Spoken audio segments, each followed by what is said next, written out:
नमस्कार मित्रों, भगवत चर्चा में एक बार फिर आप सबका स्वागत है। हम लोग रोज की तरह आज फिर चर्चा करेंगे भगवत गीता के 16वें अध्याय पे। 16वां अध्याय अर्थात दैवासुर संपत्ति विभाग योग 24 श्लोकों वाला अध्याय। इन 24 श्लोकों में भगवान श्री कृष्ण ने अर्जुन को ये बताया कि दो ही प्रकार के व्यक्ति होते हैं, सिर्फ दो प्रकार के। एक वे जो प्रकृति, शास्त्र और समाज के अनुरूप चलते हैं, और एक वे जो इनके विपरीत चलते हैं, यानी कि सिर्फ अपनी मर्जी के अनुसार कार्य करते हैं। उनके आचरण, उनके विचार, उनके व्यवहार सब कुछ खुद की लाभ के लिए, खुद के सुख के लिए होते हैं। इन्हीं को सुर और असुर कह लें, देव और दानव कह लें, अच्छे और बुरे कह लें, पापी और पुण्यात्मा कह लें, कुछ भी कह लें, संज्ञा कुछ भी दे लें, अर्थ वही है। इसके अलावा भगवान श्री कृष्ण ने यह बताया कि जो प्रकृति, शास्त्र और समाज के नियमों के अनुसार चलते हैं वे ही मुक्ति को प्राप्त होते हैं। जो इसके विपरीत होते हैं वे बंधन को प्राप्त होते हैं। अब जो शास्त्र, समाज और प्रकृति के अनुरूप चलते हैं, ईश्वर पे निष्ठा रखते हैं, सत्य का पालन करते हैं, सबके प्रति प्रेम रखते हैं, सबके प्रति समान भाव रखते हैं, वे ही सुर हैं और बाकी दानव हैं। इस अध्याय के 3 श्लोकों तक 24 विशेषताएं बताई भगवान ने कि सुर यानी देवताओं की ये विशेषताएं होती हैं विस्तार से। फिर उन्होंने चौथे श्लोक में असुरों और दानवों की विशेषताएं बताई संक्षेप में। फिर ये 5वें श्लोक में बताया कि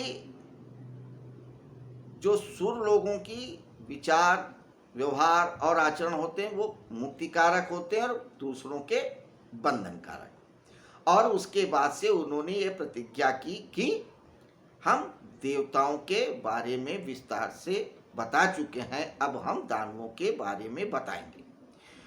क्योंकि देखिए, दानवों यानी असुरों की जो प्रवृत्ति है उनको समझना बहुत जरूरी है विस्तार से, क्योंकि मन का विज्ञान है भगवत गीता।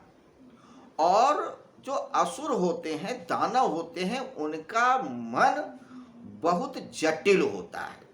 जो सुर होते हैं उनका मन तो बड़ा सरल होता है, समझने में कठिनाई नहीं होती। लेकिन जो असुर होते हैं उनके मन में इतनी कुटिलता और कलुषता होती है कि समझना बड़ा मुश्किल हो जाता है। क्योंकि बहुत बार असाधु भी साधु के वेश में दिखते हैं, ऊपर से तो पूरा प्रपंच रख लेते हैं, रच लेते हैं कि वे अच्छे हैं, देवता हैं, सुर हैं, साधु हैं, लेकिन होते बिल्कुल विपरीत हैं। तो वे असुर लोग अपने आप को छुपाने में बड़े माहिर होते हैं, होते कुछ और हैं, दिखाते कुछ और हैं। तो उनको समझना बड़ा कठिन होता है, बड़ा जटिल होता है। इसीलिए वो विस्तार से बता रहे हैं कि समझ लो कि कौन असुर है और कौन सुर, खुद के बारे में भी जान लो। क्योंकि बहुत बार हम खुद को भी बहुत धोखा देते हैं। हम समझते हैं कि हम बड़े भले आदमी हैं, लेकिन होता कुछ और है। इसीलिए उन्होंने बड़े विस्तार से चर्चा किया। तो 2 श्लोकों में हमने असुर लोगों की विशेषताएं जानी, जिसमें उन्होंने कहा था कि वे असत्यम प्रतिष्ठम, असत्य के प्रति उनकी निष्ठा होती है, और उनकी ये आस्था होती है कि संसार को चलाने वाला कोई ईश्वर नहीं है, बल्कि वो अपने आप चल रहा है, अपने आप बना है। और उनकी जो प्रवृत्ति होती है, कार्य होते हैं, वे जगत को नष्ट करने वाले होते हैं, असुरों के। इसके अलावा बताया कि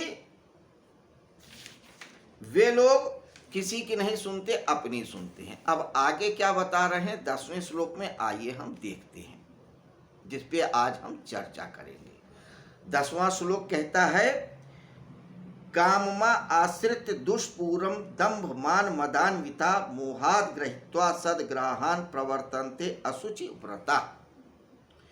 अर्थात असुर लोगों की कामनाएं कभी पूरी नहीं होने वाली होती हैं और वे इन्हीं कामनाओं का आश्रय लेकर के दंभ, अभिमान और मद में चूर रहते हैं तथा अपवित्र व्रत धारण करने वाले मनुष्य मोह के कारण दुराग्रहों को धारण करके संसार में विचरते हैं। तो हर शब्द में एक एक विशेषता है। काममा आश्रित यानी कि उनकी इच्छाएं उनको चलाती हैं। तो काम यानी अपनी इच्छाओं के गुलाम होते हैं। आज मेरी ये इच्छा है, मुझे यही करना है, ये खाना है, ये पहनना है, ये उड़ना है, इसको पाना है, यहाँ जाना है, वहाँ आना है, वही। और ये इच्छाएं कभी पूरी नहीं होती। इंद्रियों की जो इच्छाएं होती हैं कभी पूरी नहीं होती, क्योंकि इंद्रियों की भूख बहुत ज्यादा होती है। आप जितना उनको भोगते जाओगे उनकी लिप्सा उतनी बढ़ती जाएगी। इसलिए कह रहे हैं कि उनकी जो कामनाएं होती हैं कभी पूरी नहीं होने वाली होती है। उनको लगता है कि आज हम ये पा लेंगे तो हम तृप्त हो जाएंगे, लेकिन होता उल्टा है। जितना वो इंद्रियों को भोगते हैं उतना ही प्यास बढ़ती जाती है। और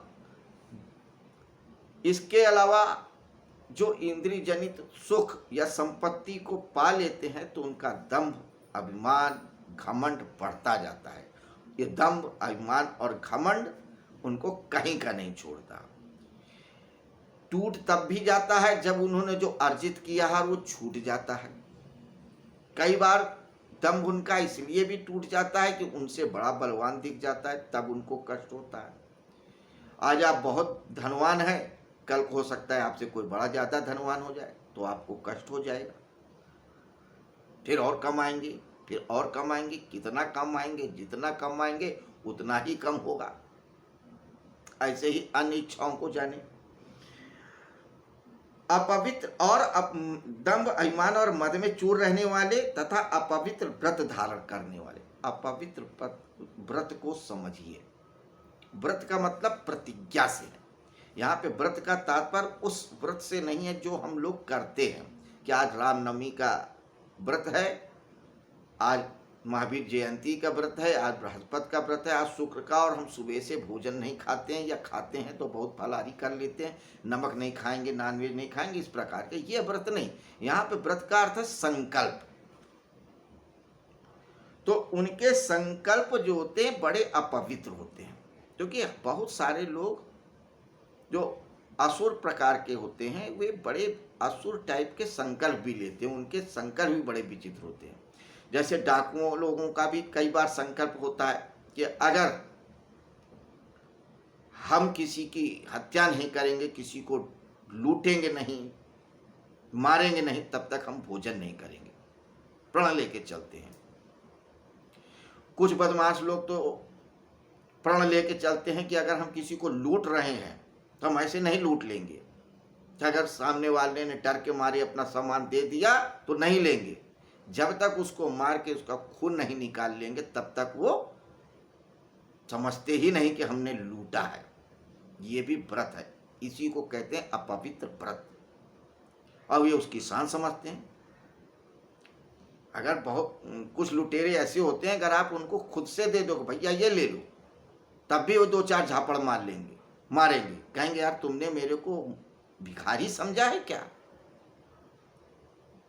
हम लुटेरे हैं, लूट का ही मान लेते हैं, किसी का दिया हुआ नहीं लेते, और वे राहगीरों को या व्यक्तियों को मार के पीट के ही छीनते। यही अपवित्र व्रत है। तो जो असुर होते हैं उनके जो संकल्प होते हैं वे भी किसी को पीड़ा पहुंचाने वाले, किसी को हानि पहुंचाने वाले, किसी का अनभल करने वाले होते हैं। मोह के कारण दुराग्रहों को धारण करके संसार में विचरते हैं और उनका बड़ा मोह होता है जड़ संपत्ति के प्रति, धन, मकान, वाहन, इन सब के प्रति बड़ा मोह होता है और इसी को लेके संसार में विचरते रहते हैं, हर समय घूमते रहते हैं। ये इनके प्रकारेण अपने धन को, वाहन को, संपत्ति को बढ़ाने में लगे रहते हैं और ये जो जड़ संपत्तियां होती हैं वे किसी की नहीं होती हैं। संपत्ति सिर्फ सत्य, धर्म, प्रेम, सौहार्द, क्षमा इत्यादि है, इसी को असली संपत्ति बोलते हैं भगवान श्री कृष्ण। और वो जो अर्जित कर लेता है वही देवता है, वही सुर है और वही मुक्ति को प्राप्त होता है। तो आज हमने 10वें श्लोक में जाना कि जो असुर होते हैं उनके अंदर मोह होता है, काम होता है, दंभ होता है, दर्प होता है, अभिमान होता है, उनके व्रत बड़े गलत होते हैं, खराब होते हैं, असुचिता को लिए हुए होते हैं, जो किसी का भला नहीं करते हैं। तो मित्रों, ये थी आज 10वें श्लोक पे एक छोटी सी चर्चा। कल हम असुरों की कुछ और विशेषताओं के बारे में चर्चा करेंगे, जैसा कि रोज करते हैं। तब तक के लिए आपसे आज्ञा चाहेंगे। नमस्कार, शुभ रात्रि।